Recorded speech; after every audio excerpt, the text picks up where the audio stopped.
내가 이걸 다시 촬영하게 될 줄 몰랐다 내가. 나 진짜 돌겠네 진짜. 이걸 다시 촬영하게 됐어요 여러분. 정말 럭키 비키하지 않습니까? 그럼 다시 한번 시작을 해보도록 하겠습니다. 일단 우리가 기본 지식으로 알고 가야 되는 건 첫 번째 삼권분리,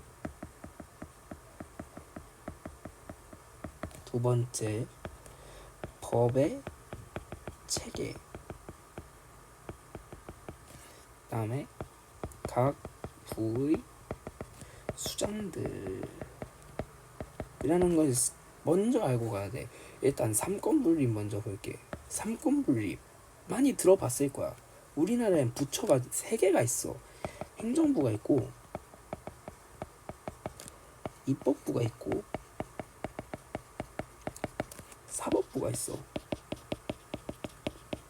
말이 어려워. 말이 어려운 말들이 있어. 특히 그 주지아 같은 애들한테는 좀 어려울 수 있거든. 나도 그렇게 생각해. 그러니까 행정부는 정부라고 보시면 되고, 입법부는 국회라고 보시면 되고, 사법부는 법원이라고 보시면 돼. 아시겠음? 오케이. 행정부를 먼저 보도록 할게. 행정부의 수장은 대통령이야. 그치? 알지? 그 다음에 국무총리가 있는 거지. 입법부엔 누가 있어? 국회의장이 있어. 국회의원이라고 생각하시면 돼. 이 사람도 선출직이야. 그 다음에 사법부는 짱이 대법원장이다. 이렇게 생각을 하면 돼. 그러면 첫 번째 행정부를 먼저 보고 입법부, 사법부를 보도록 할게. 여기에 원 3개를 그려주지 않을래? 아이고 이씨 이걸 다시 찍다니. 행정부가 있잖아. 나 여기 사법부를 써주고 입법부를 써줘. 이거 필기해야 돼. 이거 백지 노트에 어디라든지 필기해서 내가 월요일에 검사할 거야. 행정부가 사법부를 견제하는 방법이 있고, 사법부가 행정부를 견제하는 방법이 있어. 입법부가 행정부를 뭐 이렇게 그냥 이렇게 화살표를 만들어줘. 보도록 할게. 행정부가 입법부를 견제하는 방법 중에 하나는 대통령 거부권이야.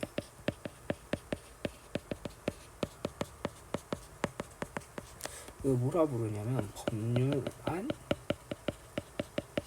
제의권 이라고도 불러. 그 다음에 이게 뭐냐, 예를 들어서 지금 요번에 그 논란이 되고 있는 게 노란봉투법이라는 법이 있단 말이지. 이 법이 이제 노동 3권, 좀 이따 나중에 배울 거야. 노동 3권에 대한 얘기를 하는 건데, 여기서 이거를 윤석열 전 대통령이 거부를 했어. 왜냐? 뭐 법률안에 위배되는 게 있대. 헌법에 위배되는 게 있대. 그래서 빠꾸를 보냈다. 이것이 대통령 거부권이다 라고 기억을 해주시면 되고, 입법부가 행정부를 견제할 수 있는 권한은 딱 2가지야. 첫 번째, 탄핵심판. 다음이 이제 국정감사. 이렇게 있다.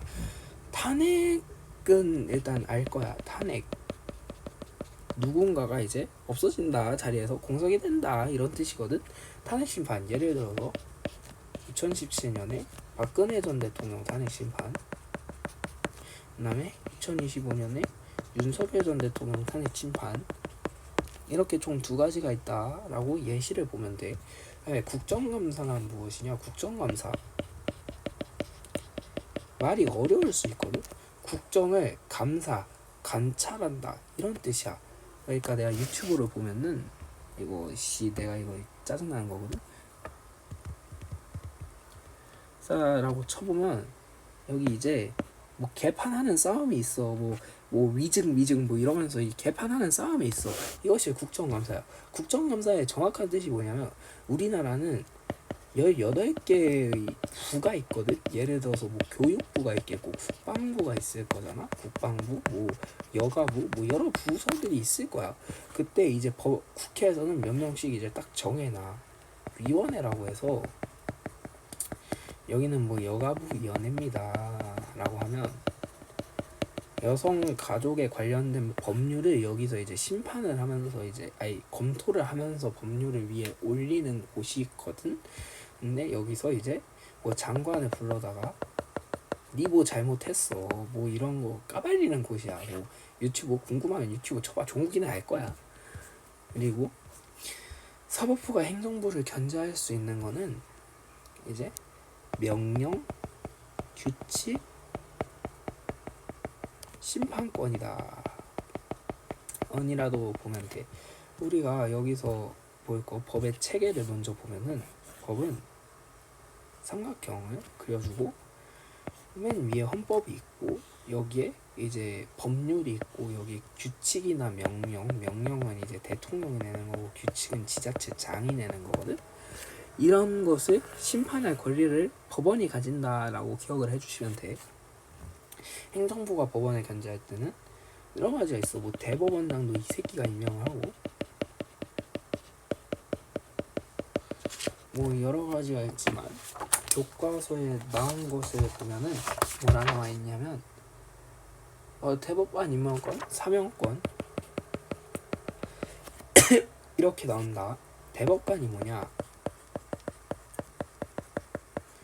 그 대법원이라는 부처가 있거든. 그러니까 우리나라 법 체계를 보면은 대법원이 맨 위에 있고 위에 헌법재판소가 있긴 하지만 밑에 이제 그 고등법원이 있어. 그다음에 그 밑에 지방법원이 있단 말이야. 이때 대법원에 이제 거의 짱 같은 인간들을 임명할 수 있는 권한. 그다음에 사명권이 뭐냐? 여기서 이제 판단을 했어. 뭐 법원에서 이제 저 새끼 징역 10년을 했대. 징역 10년을 살아. 현서우가 징역 10년을 산대. 근데 뭐 내 친한 친구가 대통령인 거야. 그래가지고 사면을 한다. 그러니까 풀려난다. 범죄를 이제 심판하지 않겠다라는 게 사면이고, 입법부가 사법부를 견제할 수 있는 건 대법원장 임명 동의권이 있다. 입법부에서 이제 가지는 권한 중에 몇 개가 국대원대가 이게 뭐냐? 국무총리, 대법원장, 헌법재판소장, 대법관, 감사원장 이렇게는 국회의 동의를 받아야 이제 대통령이 임명할 수 있거든. 그것 중에 일부라고 보면 돼. 네, 각부의 수장들까지 했지. 이제 여기서 두 번째 시간 끝난 거야. 이거 잘 필기해서 구체적으로 써오도록 하세요. 아이고야, 나 이거 하기 싫은데. 프린트 피시고 프린트를 보시면요, 헌법재판소라는 게 있어요. 헌재가 뭐냐 보여줄게. 나무위키에 들어가서 이럴 땐 나무위키를 보는 거야.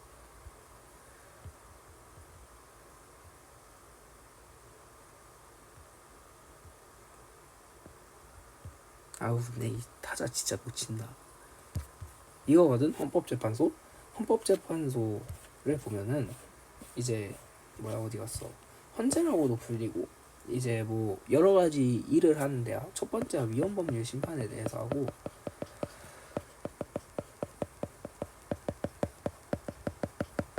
두 번째가 헌법소원 심판,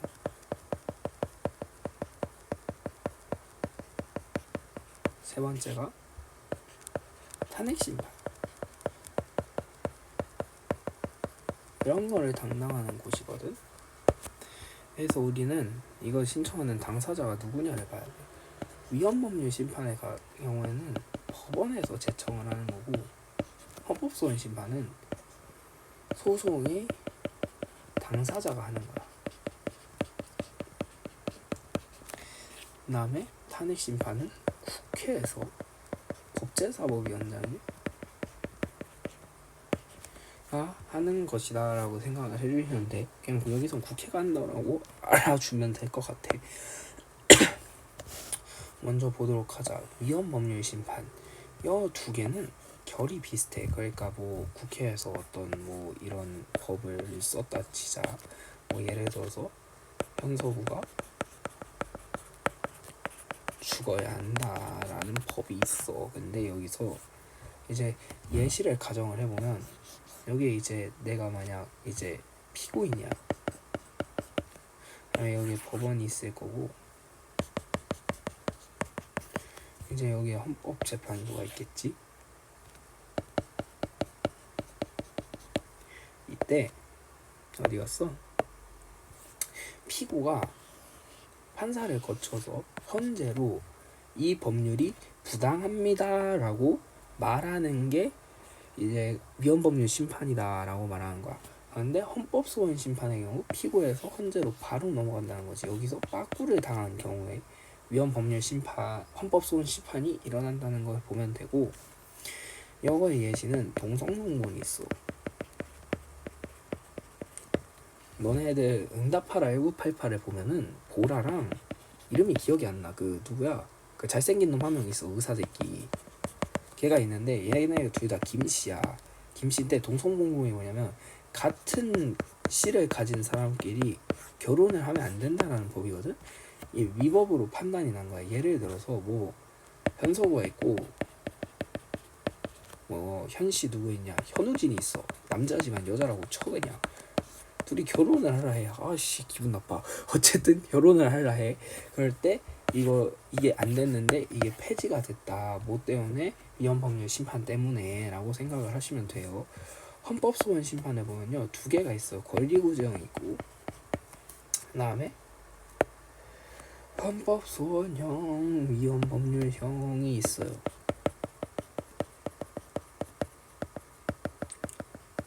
이게 무슨 말이냐? 권리구제형 심판의 경우엔 공권력이 내 권리를 침해했어.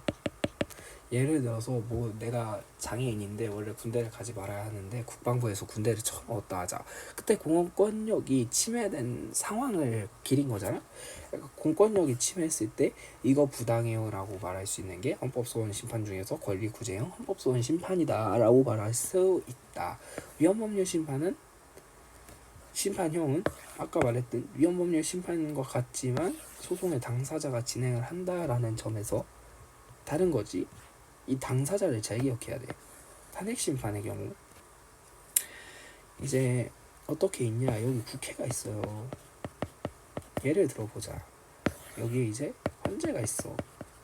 여기에 이제 당사자인 대통령이 있어. 예를 들어서 계엄을 했어. 비상계엄을 선포한대. 비상계엄을 선포했어. 이게 법적으로 위반이 돼. 국회에서 이 새끼 탄핵해주세요 라고 헌재에 제청할 수 있는 거야. 근데 조건이 있어. 3분의 2. 이걸 기억해야 돼. 제적 의원 중에 3분의 2가 찬성을 해야 헌재로 넘어가고, 헌재에서 9인이거든. 헌재가 9인 체제란 말이야. 6인 이상이 동의를 해야, 인용을 해야 파면을 당한다라고 기억을 해주시면 돼요. 대상에는 대통령, 국무총리, 국무위원, 법관, 뭐 중앙선거관리위원, 고위공직자 전부가 포함이 되고, 사유로는 헌법 또는 법률 위반, 뭐 단속 전체 심판 뭐 이런 거는 제외가 된다. 이런 건 투표로 나중에 처리를 해라. 그런 거고, 절차로는 국회에서 의결을 한 다음에 동의를 했으면은 이제 헌재로 넘어가서 180일 이내에 6인 이상이 찬성을 해야 이것이 된다라는 것이고, 효력은 그 즉시 발생된다. 인용 시 공지에서 파면된다 라고 생각을 하시면 돼. 그 다음에 정당해산 심판해 볼게. 이거는 정부, 법무부 장관이 이제 제청할 수 있는 거리거든. 정당이 있잖아. 예를 들어서 우리가 아는 더불어민주당, 내가 좋아하는 당, 그 다음에 종욱이가 좋아하는 국민의힘. 근데 정부에서 국민의힘이 위헌정당이라고 판단했어. 그때 법무부 장관이 이제 이 새끼들 위헌법률 정당인 것 같은데 헌재 심판 좀 해주세요 라고 말하면은 정당해산 심판이 되는 거야. 예를 들어서 통합진보당 해산 사건이 2014년에 있었다. 난 이거를 봤어. 뭐 파면한다 뭐 이런 얘기를 하던데 그때는 잘 모르겠고, 결정문 관련 용어 정리는 말로만 해줄게. 인용, 기각, 각하가 있다. 인용은 이것을 수용한다 라는 범위고, 기각은 꺼져 법률 위반 아니니까 돌아가 이런 거고, 각하는 각하라 뭐 볼게. 각하는 이제 여기서 뭐 헌법 뭐 위반해가지고 이제 탄핵 심판을 했다 치면 국회에서 이제 제청을 하잖아. 근데 국회에서 제대로 된 동의가 없는 거야. 근데 여기로 올라왔어. 꼼수로 그때 각하를 내린다라는 것이 다라고 보면 돼. 다음에 부분 인용, 부분 합치 뭐 이런 거는 너네가 한번 읽어보면 될 것 같아. 뭐 여기 시민의 권익보 이런 거 있거든. 근데 내가 오늘 몸이 안 좋아서 이거는 현강으로 대체하도록 할게. 그러면 지금까지 강의를 들었고 이거 잘 필기해서 오도록 해. 카톡에 올려. 알겠지? 언제까지? 오늘 밤 12시까지. 알겠지? 그러면 오늘 강의를 종료하도록 하겠습니다. 모두 잘 쉬세요.